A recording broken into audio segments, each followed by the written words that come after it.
নমস্কার, কেমন আছেন আপনারা সবাই? দুষ্টু রাঁধুনিতে সবাইকে নিমন্ত্রণ জানাই। আজ বানাবো চিকেন পকেটস। আর এই চিকেন পকেটসগুলো বানাতে সময় লাগে কিন্তু খুব অল্প, আর বাচ্চারাও ভীষণ খুশি হয়ে যায়। স্টোর করে রাখা যায় 2-3 দিন ফ্রিজের মধ্যে। প্রথমেই একটা বাটির মধ্যে নুন, চিনি, ইস্ট, একটু জল দিয়ে আমি 10 মিনিটের জন্য ভিজিয়ে রেখে দেব, যাতে ইস্টটা খুব ভালোভাবে ফুলে যায়।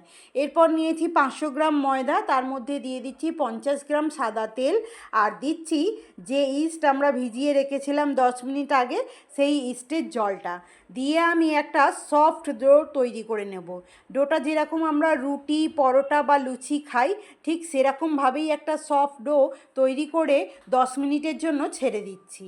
এরপর আমি একটা পুর বানিয়ে নেব। তার জন্য নিয়েছি 1/2 লিটার জল, আর দিচ্ছি স্বাদ অনুসারে নুন, দিয়ে আমি বোনলেস চিকেন সেদ্ধ করে নিচ্ছি।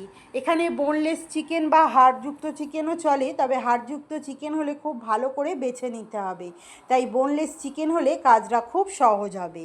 এরপর আমি একটা চামচের সাহায্যে চিকেনটাকে খুব ভালো করে ঝুড়ো ঝুড়ো করে ছাড়িয়ে নিলাম। এরপর আমি কড়ার মধ্যে সাদা তেল দিয়ে চিকেনের পুরটাকে রেডি করে নেব।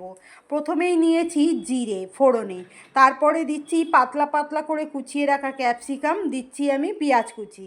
2 মিনিট নাড়াচাড়া করার পর দিয়ে দেব আমি একটু আদা কুচোনো, দিয়ে আমি সমস্তটাকে খুব ভালো করে ভাজা ভাজা করে নিয়ে দিয়ে দিচ্ছি আমি ঝুড়ো ঝুড়ো চিকেনটা।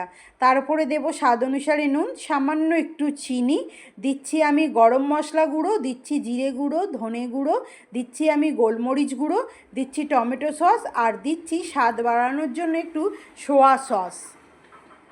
এই সমস্ত কিছুকে দিয়ে চিকেনটাকে একদম শুকনো শুকনো ঝুরঝুরে মতো করে নিলাম। এতে খেতে ভীষণ ভালো হয়, খুব টেস্টি হয় এই চিকেনটা।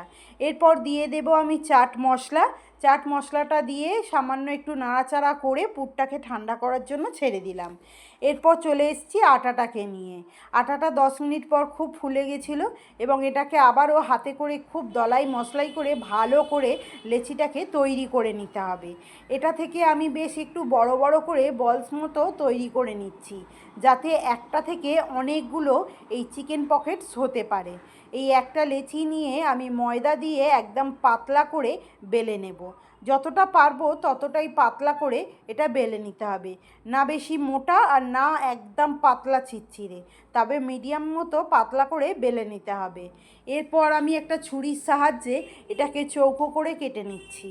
আপনারা চাইলে ছোট ছোট করে লেচি করেও চৌকো চৌকো করেও পকেটস বানাতে পারেন, তবে এইভাবে বানালে একসঙ্গে অনেকগুলো পকেটস তৈরি হবে, তাই আমি বেশ বড় করেই লেচিটাকে তৈরি করে নিয়েছিলাম। এরপর আমি এই একটা থেকে 4টে পকেটস সাইজ কেটে নিলাম। নিয়ে আমি যে চিকেনটা ঠান্ডা করতে দিয়েছিলাম সেই চিকেনটা মধ্যিখানে দিয়ে জল দিয়ে আমি মুখটাকে খুব ভালো করে আটকে নিচ্ছি।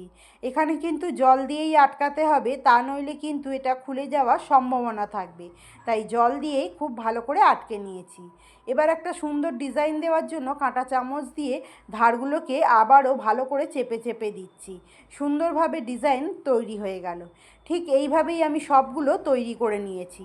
এরপর কড়ায় খুব ভালো করে তেল গরম করে আর ফ্লেমটাকে আমি লো রেখে দিয়ে আমি এগুলোকে উল্টে পাল্টে ভেজে নিচ্ছি।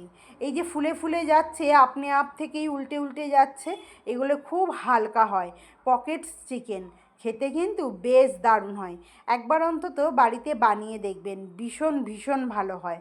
যদি রেসিপি ভালো লাগে তাহলে একটা লাইক আর কমেন্ট করে আমার পাশে থাকার অনুরোধ রইল। যদি আপনি ইউটিউব থেকে দেখেন তাহলে সাবস্ক্রাইব করে নেবেন, যাতে সর্বপ্রথম আমি আপনার কাছে পৌঁছাতে পারি। আর যদি ফেসবুক থেকে দেখেন তাহলে ফলো করে নেবেন, যাতে সর্বপ্রথম আমি আপনার কাছে